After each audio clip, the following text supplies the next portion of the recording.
So, I'm not one to really do videos talking about trends or tropes in movies, but there's one that's been bugging me for a while. It's when movies try to adapt a rich fantasy landscape, and they think the best way to do that is to turn it into the real world, or to somehow combine it with reality.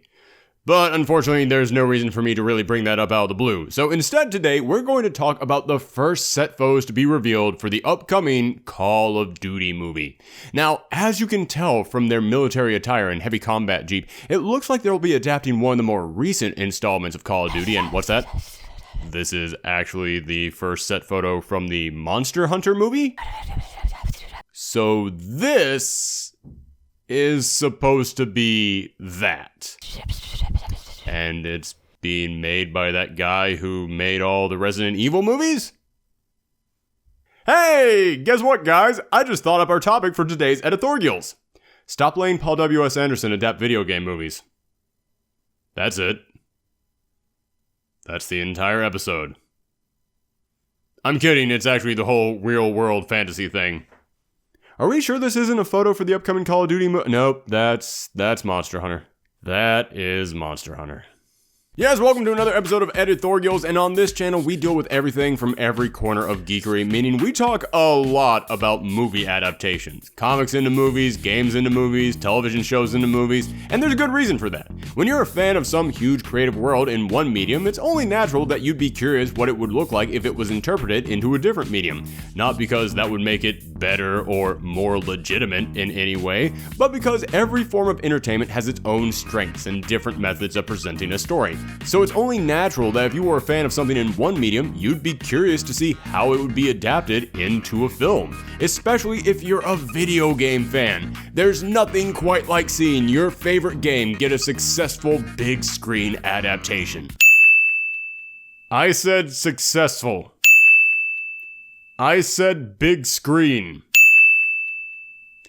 Can we just go back to Castlevania? Yeah, close enough. But one of the reasons why so many fans of games and comics and cartoons and TV series want to see their properties adapted into movies is because so many of these properties contain something fantastical, something that blew your imagination when you first experienced it. And movies have the budget to take what's in your head, what's on the page or in your game, and make it feel like it's come to life in a way that you've never experienced before. Which is why it always puzzles me so much when a studio tries to adapt a fantastical property by cramming the real world into it. Now, many of you might think that I'm talking about the so-called dark real-world take, where movies try to make the colors more muted, the acting more mellow, and the world just seem like a darker place because that makes it feel like everything is more quote-unquote realistic. And no, that is not what I'm referring to. Mostly because talking about that topic would triple the length of today's video, and I don't have time to go down that rant today. No, what I'm specifically talking about today is when a movie tries to adapt a property by actually shoving the real world into it. Sometimes literally. There's three examples of the type of movies that I'm referring to. There's when the protagonist is a normal human from the real world who ends up getting sucked into the magical world of the property that they're trying to adapt. There's the opposite of that, when the character from the magical property that you're trying to adapt ends up getting sucked into the real world. Or there is the times that they split it right down the middle, when they just take a big fantastical setting and decide to completely reinterpret it into a quote-unquote realistic setting. Now, let me go ahead and make a few things clear. I'm not saying that a sci-fi or fantasy property should not address real-world issues, either metaphorically or even just coming flat out and addressing them directly. Of course not. Sci-fi and fantasy have addressed real-world issues pretty much ever since sci-fi and fantasy literature were created. I know that there are tons of people on the internet who say that they don't want real-world issues in their entertainment, but I got news for you. Real-world issues have been in your entertainment, especially your science fiction and fantasy entertainment, forever. Because science fiction and fantasy can tell stories that resemble our world but slightly twisted in a way, it kind of makes them the perfect delivery method to address real-world issues that would be too heavy for any other genre. A great example of what I'm talking about is Black Panther. That film addressed massive real-world issues. The character of Killmonger is one walking, talking message about race relations across the entire planet. And numerous people applauded that movie for that message. It struck a very personal chord with many people watching that film and really made that film go from just being a really good superhero movie to something truly special that people are demanding be recognized by the Academy Awards. So I am not talking about addressing real-world issues in science fiction and fantasy properties. I'm talking about literally just taking the sci-fi and fantasy elements out of them. Many times, not even to address any kind of an issue, but just because you think that it might sell better that way. Another part of Black Panther that struck a massive chord with the audiences was Wakanda. It was his superpowers. It was the amazing super science that they kept constantly showing off in that film. So imagine if Black Panther just didn't have any of that, because they felt that it wasn't realistic enough, and they felt that people wouldn't buy it. Imagine if Black Panther didn't even live in Wakanda. Imagine if they moved it to, I don't know, Hawaii, and then they took away his super suit and all of his powers, just because they felt like that might make for a more entertaining film. Gee, that's a really weird example for me to pull out of nowhere. Almost like I'm going to bring it up again later in this video. Also, I'm not saying a movie where someone comes from a fantasy world into the real world, or a person from the real world goes into a fantasy world, is a bad idea. Not at all. There have been so many examples of movies based around that concept that have been fantastic. However, those were stories based around that idea. They were original ideas specifically created to tell a story of someone going from the real world to the fantasy world, or vice versa. So the story is structured around that concept. They weren't the story of an already existing grand fantasy or science fiction world that was adapted into a film, and for some reason the creative team behind the project decided the best way to adapt that was to jam the square peg of the real world into that franchise. If you want a good example of what I'm talking about, let's look at the upcoming Monster Hunter film that inspired today's episode, which, don't get me wrong, the movie hasn't even come out yet. We haven't gotten a trailer for it yet. All we have seen are these set photos, so for all we know, this could turn out to be great and could be the movie that breaks the pattern of fantasy reality crossover flops. But the premise of the film is going to be the story of a group of elite soldiers who discover a portal into another world adjacent to ours, filled with monsters, and they have to learn from a hunter that lives in that world how to fight these beasts to keep them from invading our own world. Again, this could turn out to be great, but am I the only person who, when they heard this premise of people from the real world going into a land filled with dinosaurs, acquiring special weapons to fight them to keep our worlds from merging, thought, yeah, that's literally the plot to the Super Mario Bros. Movie. And that was, what's a word for more than awful? But there are plenty of other examples of movies about a franchise coming into our world, or someone from our world going into theirs, and honestly, I could really only think of about one or two that actually made it work. So it's not like it can't be done, but there are some fundamental flaws with this very idea that I don't think people realize when they make a movie like this. Let's say your movie features a character from this fantasy world coming into our own. Typically, we like these characters in these properties because they're competent, because they actually know what they're doing, because in their own little world, they actually have enough of a handle on things to be the star of the show. So, what happens when they come into the real world? Well, now the calm, cool, collected, and fun character we had been following for all these years is suddenly a fish out of water. Now we have to watch as this character that we had always loved bumbles around the city and ask why there are metallic horseless carriages going so fast down the road. A great example of this would be that recent Inhumans show from a year ago, which I know I've mostly been talking about movies, but trust me, TV shows are just as capable of pulling off these types of adaptations as well. Now, the Inhumans are a race of technologically advanced, super-powered individuals, all living as one royal kingdom on the dark side of the moon. That sounds like a really creative premise. So what did they do with them? They had them all go to Hawaii, where they walked around very confused by human customs, and many of them ended up losing their powers. So, rather than extraterrestrials with the powers of gods living in a high-tech civilization, they were just walking around Honolulu as crazy homeless people. Gee, it's amazing that wasn't more of a success. Now, what about the opposite? When our protagonist is someone from reality who finds themselves in this big, bright, fictional world. Now, I'll admit, I don't really have that much to say about this version of inserting reality into fantasy, simply because we haven't really seen anyone try this with a movie adaptation before. I really tried, and I could not think of that many other examples of films about adapting a property where they had a real person go into that property. It's happened tons of times with comics and television shows, and typically when it happens in one of those mediums, it's so that they can tell a personal story about the protagonist, and they're using that fictional world sort of as their therapy session. It's basically them learning a life lesson by going through this massive fictional landscape that we are all familiar with. And typically in those examples, it tends to work. Although, I kind of get the feeling that's not what they plan on doing with the Monster Hunter film. Instead, it really kind of looks to me like they just plan on taking a normal person into the Monster Hunter world because they feel like then it would be easier to introduce the audience to the Monster Hunter world, which, in all honesty, I have to say, that does make some sense. I can actually understand why a lot of people would view that as being a positive of the concept of taking a normal person and putting them into this fictional property. Because then the normal person gets to serve as an avatar for the audience, meaning that you don't really have to bother with introducing anyone to this fictional world.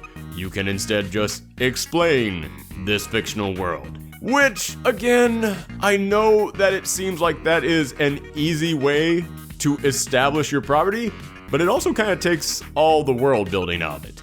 It kind of takes the exploration out of it, all in exchange for one big exposition dump. But then again, as I said, no one's really tried this with a movie before, so even though I'm hesitant about it, it could possibly work. We've never really seen anything like that before. And before anybody puts it in the comments, no, Space Jam does not count as normal person going into the fictional property. That's more of a crossover between two different established properties. And you know what? It's this whole thing that I don't have time to go into. Let's just go ahead and get into the third version of fantasy crossing over with reality. And this one is actually far more common because so far, I'll admit, I've been kind of making a mountain out of a molehill because even though I really do not like this trope, I'll admit it doesn't happen that often, maybe once every couple of years. And many times it's with a franchise that I personally don't care about one way or another, so it doesn't even really affect me all that much. However, when it comes to the third version of combining fantasy with reality, this one is actually far more common and tends to lead to the dumbest interpretations of these properties. I'm talking about when you take the fantasy world and you decide to just rip all the fantasy out of it and try and turn it into as close of an interpretation of the real world as you possibly can. Now, that's not to say that you can't take something fictional and downplay the more fantastical elements to try and make it feel more like the real world. That's something completely different, and when done correctly, it actually succeeds brilliantly. Take the Nolan Batman films or the Netflix Marvel shows, for example. These are properties that tried to make themselves feel more like they were happening in the real world. A real world with ninjas, but still a far more realistic world than the comics that they were based upon. And it worked. And do you know why they worked? Because these were properties that had always been darker, more street level, had always tried to feel more like they were happening in a more realistic world than many of their other comic book counterparts. They had always had a more noir tone to their adventures. When they took away the fantastical elements to try and make them more realistic, it wasn't them changing these properties into something new, it was them focusing more on one particular defining element of these properties in order to strengthen that appeal of it. Then there are also the movies out there that play into these properties by establishing a real world around them. For example, Who Framed Roger Rabbit, where it was about a detective trying to solve a crime that happened to a cartoon character. A very realistic storyline set in a fantastical property. However, again, Roger Rabbit was created just for this story. It was not a pre-existing character that they then tried to interpret into a more realistic setting. B, it was still its own world with its own set of fantastical rules, so it was meant to just have similarities to reality, but it was never meant to be a flat-out real-world interpretation. And C, it still said that the fictional toon characters were exactly what you knew them to be. It didn't take away their crazy antics, it just had them now exist alongside a world of humans. Plus, Looney Tunes had already done the whole "we're actually just actors" or "we live in a world that's just like yours, just with talking animals" thing for years. So again, this wasn't them taking anything away from these cartoon characters by saying them in a more realistic world. Instead, it was just playing into a side of these characters that we had already been exploring for years. So that's not what I'm talking about either. I'm referring more to something like, Dragon Ball Evolution. I know, it's an easy target, but it also demonstrates exactly what I'm talking about. Also, I've kind of just been hammering into Super Mario Bros. This entire episode, and there's so many other terrible adaptations out there.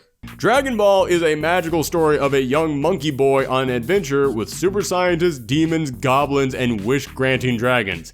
And yes, the movie did have all of that. You know what else it had? High school, teenage angst, just average dudes hanging around. This movie wanted to take the fantastical world of Dragon Ball and just say, how about it happens in the real world? And the rest of us were like, how about no? This film just became something more bizarre than words can describe because they had the crazy elements of Dragon Ball, but they firmly planted it in a realistic setting. Ah yes! Because nothing makes audiences enjoy your interpretation more than taking out all the stuff that made them like it in the first place. It's kind of like saying, you enjoy that ketchup on your french fries?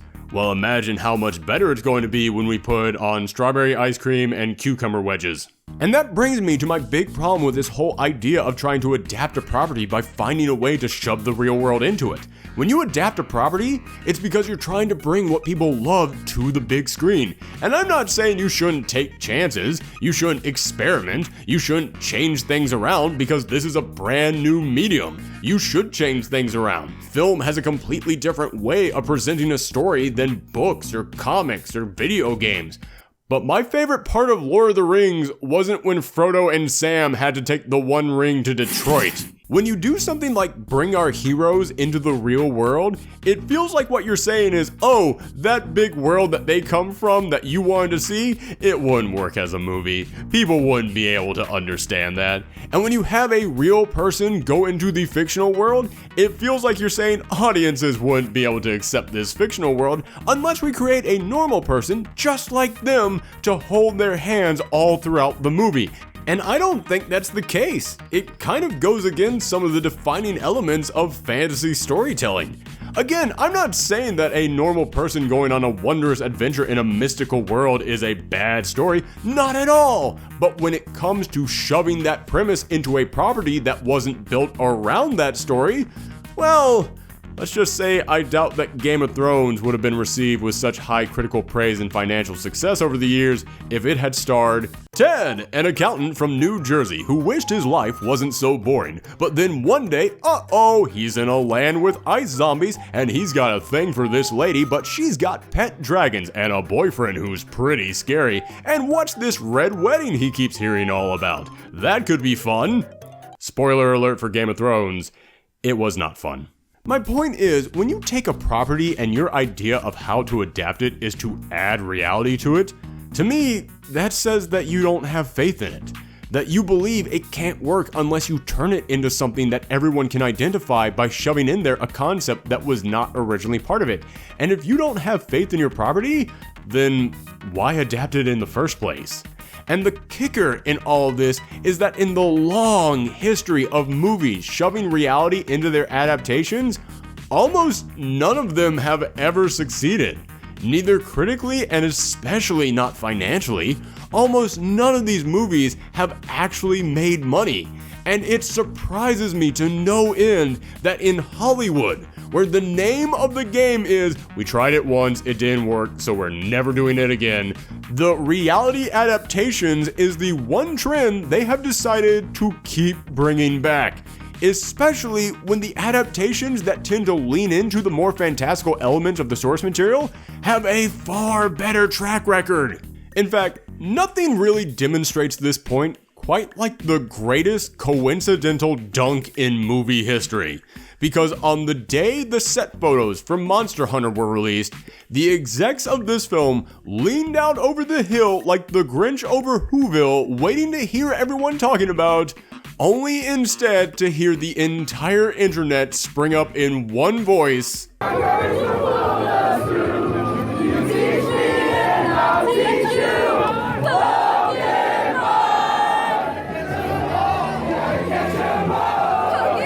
Because just a few hours after these photos were revealed, the trailer for the first live-action Pokemon movie, Detective Pikachu, was released. And you know what that movie looks like? It looks like a freaking Pokemon movie. The cities look like Pokemon cities. The way that Pokemon wander around freely in the crowds was exactly how you imagined it when you were a kid and you were playing those games. These Pokemon themselves looked, okay, a little furrier than you were expecting, I will admit that, but they still look great! And looking at this trailer, we can tell that this movie is going to change some of the things that we normally expect in a Pokemon game. The protagonist is older, so that way he'll appeal to a wider range of audiences. It's not based on one of the main games, but a spin-off game, because that would fit better into a movie time frame. It stars a talking, jaded Pikachu voiced by Deadpool, but it still captures the feeling of Pokemon. It feels like it was made by people who wanted to celebrate what made this franchise special, rather than trying to negotiate and compromise on it. And do you know what I saw when I looked around at the internet's reaction to this trailer? They loved it.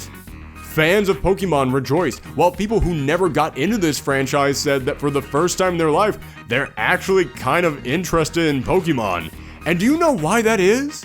Because when you look at this trailer, you see people saying, hey, if this franchise has been a huge success for more than 20 years, maybe we should actually lean into the stuff that made it so popular.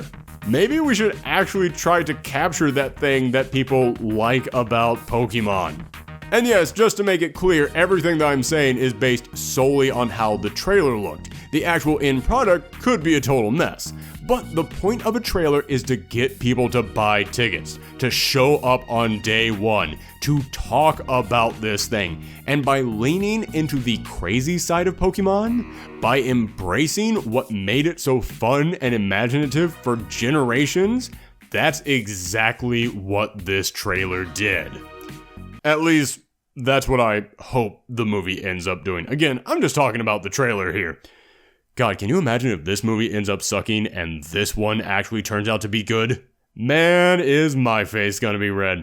Anyway, that's our show. Thanks for tuning in to another ediTHORGIals. If you like this, then hit that subscribe button, because we do ediTHORGIals every month and movie reviews every single weekend. And if you would be so kind as to share these videos around the web, it really is the best way to help our channel grow. Thanks for tuning in, everyone. Come back next time.